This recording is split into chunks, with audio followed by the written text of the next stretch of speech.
What if I told you that Jesus wasn't just a teacher, but the fulfillment of every celebration? Hidden in plain sight, every major Jewish festival was actually a prophecy about him. And when you see the connections, it will completely transform how you read the Bible. Let's start with the big one, Passover. This ancient festival commemorates when God delivered Israel from Egyptian slavery, when the angel of death passed over homes marked with lamb's blood. But this wasn't just any meal for Jesus.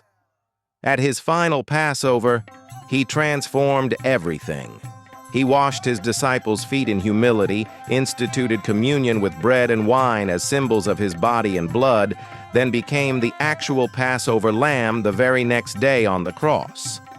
The festival that celebrated freedom from Egypt became the gateway to freedom from sin itself. 50 days after Passover comes Pentecost, originally a harvest festival where Jews celebrated the first fruits of their grain and thanked God for his provision. But Jesus had other plans.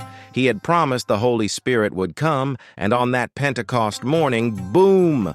Tongues of fire descended from heaven, and 3,000 people got saved in one day. What started as a celebration of grain harvest became the most incredible soul harvest in history, Jesus style.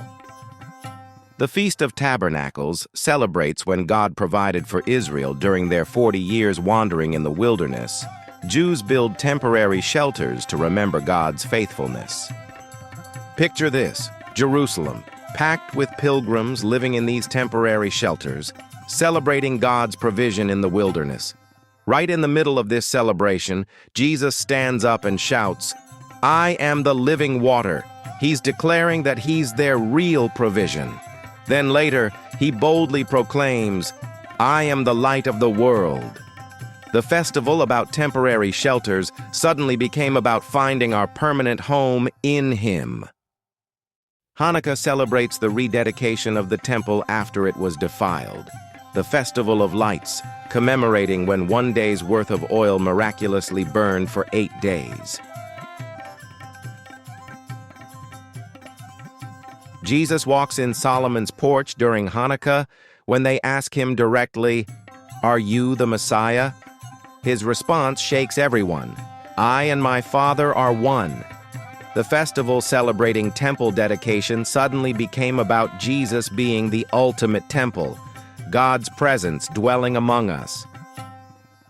The Sabbath was God's gift to Israel, a weekly day of rest commanded since creation, reminding them that God rested after making the world.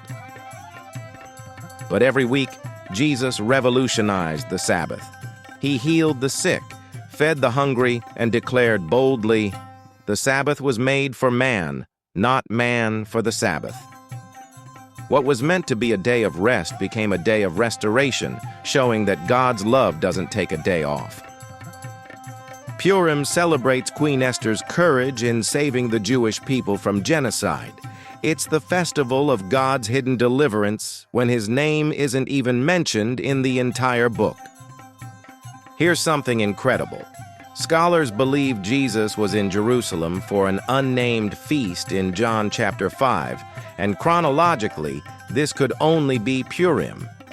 Just like God's name was hidden in Esther's story, the feast's name is mysteriously hidden in John's account. Jesus healed a paralyzed man on this day, showing that even when God seems hidden, he's still working miracles and bringing deliverance. Here's the mind-blowing truth. Every festival was a preview of Jesus. Passover pointed to his ultimate sacrifice on the cross. Pentecost revealed his Spirit being poured out on believers. Tabernacles showed his presence dwelling among us. The Sabbath demonstrated his perfect rest that we can enter into.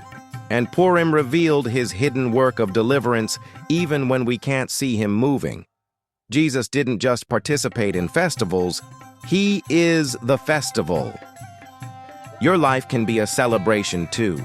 Which festival resonates with you most? Drop it in the comments. And if this opened your eyes to Jesus in a new way, smash that like button and follow for more biblical revelations that will transform your faith.